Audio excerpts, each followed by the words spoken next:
SantaCruzSentinel.com.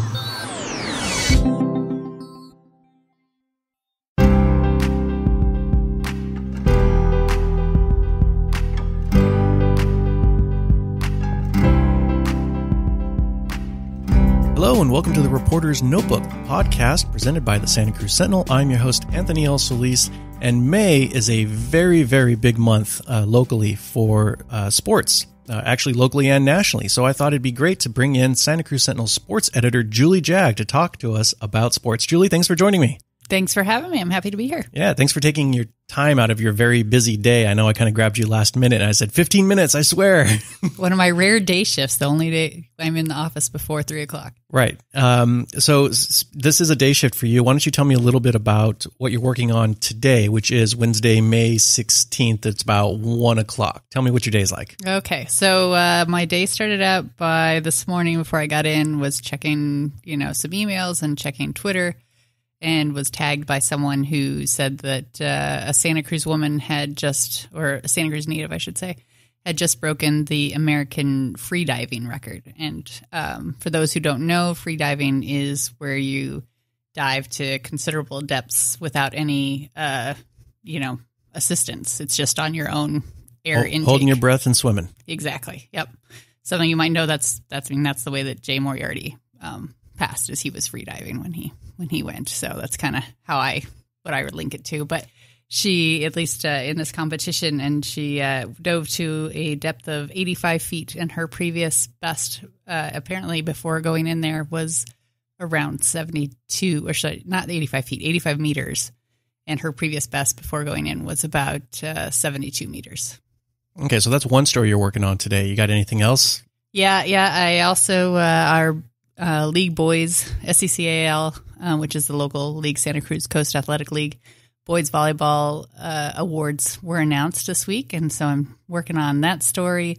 My original plan was to do a story about we have a local surfer who, a former World Championship Tour surfer who has been named the head of USA, or not the head, he's an assistant coach, technical coach for USA Surfing, and will be one of the coaches taking the team to the Olympics in 2020 in Tokyo. And I had one other story on my plate that I can't remember what it is right now, actually, because the others have kind of taken precedence.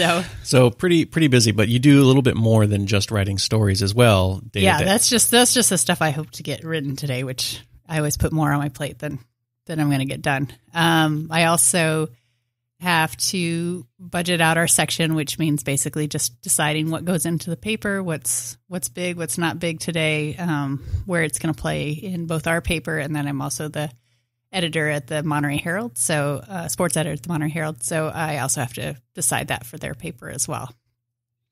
When you are working at night, do you get to go out and cover some of the local teams, local high school teams? Not as often as I would like. And why is that? Well, when I started out, we had 6 people, 6 full-timers on staff, and then a couple of part-timers and some freelancers. Just in the sports department. Just in sports. Mm-hmm.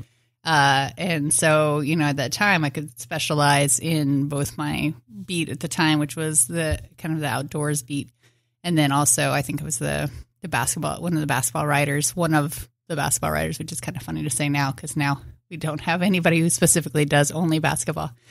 And so I went out a lot of nights to cover games. But now we basically have to kind of cherry pick. There's only 2 of us at the Sentinel, and I guess technically 2 of us at the Monterey Herald, kind of 1.5 there. And so we kind of have to pick the games where somebody else can run the desk, because in addition to covering these games, we also have to edit the stories that come in from either the other writer or from freelancers, or sometimes from the wire services. We have to edit those or kind of place those, and we also have to kind of look at our pages and make sure that everything's going out without major headline errors. Right. So you are writing stories, possibly going out and covering something, and then writing a story, sending it to the desk, which is the other person who's working, and they will edit it.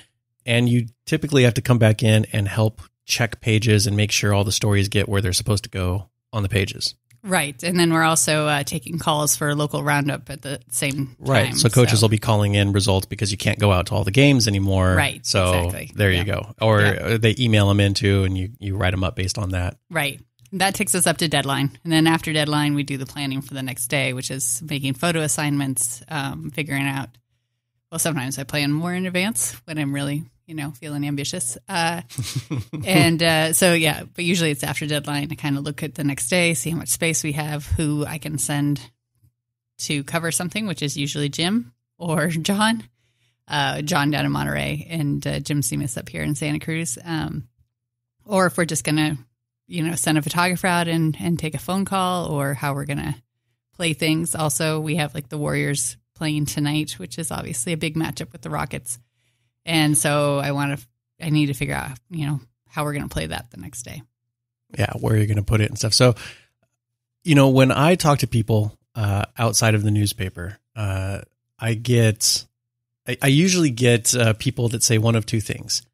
I would love to be a restaurant reviewer. How do I become a restaurant reviewer? Or how do I become a sports writer? Because that seems like it's the most fun job at the paper.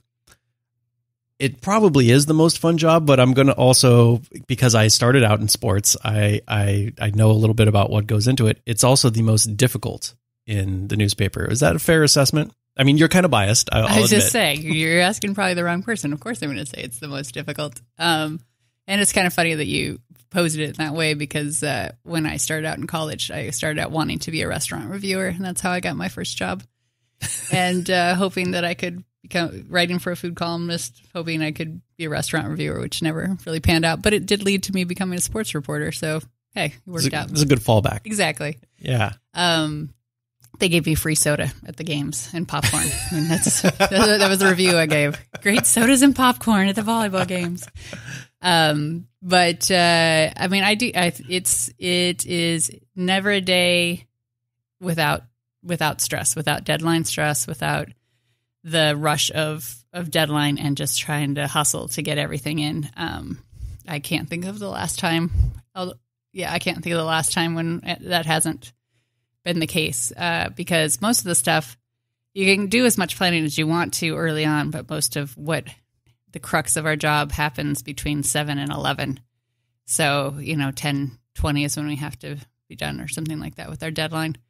Right. So if you've got a Giants game that starts at 7:30 and they maybe go into, their 10th inning, you're crossing your fingers saying somebody get out or hit a home run or something so that we can get this game in. Right. I mean, well, even 2 nights ago, it didn't even go extra innings and the Giants were winning handily and we still didn't get it in. It was because it just went too late beyond deadline. Yeah. And that's something when you're doing budgeting, you have to kind of take into account, but you think if it runs its normal course, it should get in, and then it doesn't. And you have to, scramble for a backup. And so there's that stress. And then there's the stress of usually we just have so much on our plates that it's hard to get everything out. We get a lot of calls and scores reported around 9:00. So we're trying to write those up within about half an hour. And this is just on like a regular, night, not a playoff night, not a football night, nothing like that. So speaking of football nights, that is a whole beast onto itself, because football is the most popular sport pretty easily here. Not to say that other sports aren't popular, but it is pretty easily football. So explain to me the added challenge of a football night, Friday night football. Oh, football. I love you. I hate you. Yeah. Football is, I myself have no idea how we get through football season. It just don't. Every year you think this is the one that's going to break me. Exactly. And I have so much admiration for the reporters that go out there and cover those football games, because what their job basically is, I mean, and it sounds great, like who would not want to get to go out and walk the sidelines and, get to see up close, have up close access to these football games, and then be able to talk to the players and coaches afterward. And it sounds great. You're taking video on the sidelines, but these days it's basically ask them to do the impossible, because you are expected to cover the game. You have to be there for the whole time because you have to keep your own stats, because at the high school level, they don't keep their own stats. They usually get it off film, and we need it that night. Whereas the coaches, he'll have it, in a few days. Yeah, exactly. By the end of the weekend. So they have to be there at the beginning, have to keep their own stats. And then we ask them to take video. Occasionally we ask them to take photos. And then, so they're doing that during the game. So trying to keep stats while they're taking video and or photos. Exactly. Oh, man. And, of course, there's people on the sidelines trying to talk to them usually. That happens too, which is fine, but it's another challenge. And then you'll see them, if anybody's out there, you'll see them, find a bench as soon as halftime happens and just crank open their computer and start typing madly, hoping that they can maybe have, a few minutes to spare to go get something to the snack shack when to get some food, right. Because otherwise there's no time for anything. Often they don't eat at all while they're out there.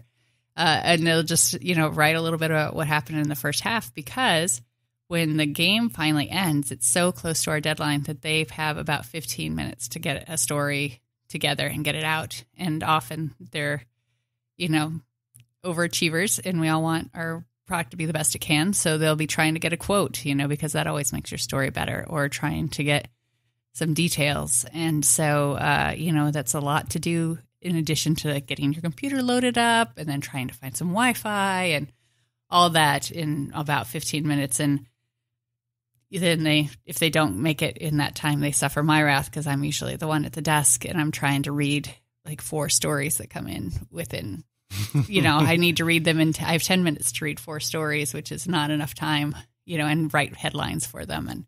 And then, of course, the next day you get an email from an angry parent saying, "You didn't put my kid's name in the paper."